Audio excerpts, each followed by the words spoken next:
إني أذب عن البخاري ذبة أبغي بها دار الحياة الآخرة، لا أرتضي قولا يسيء لمسلم، كلا ولا أرضى بقول الساخرة.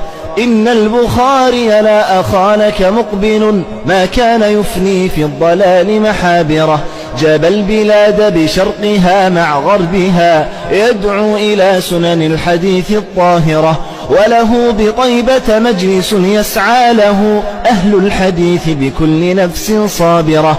يا أيها الغر المفرق ما الذي تصبو إليه مع الجموع النافرة، فرقتم أهل الحديث وعثتم فيهم بكل مسبة متآمرة، ولهم جهود في الدنا مبروكة، علما وتعليما وريحا عاطرة، فنكثتم عهد الأكابر خلسة حتى خرقتم أصل بطن الباخرة.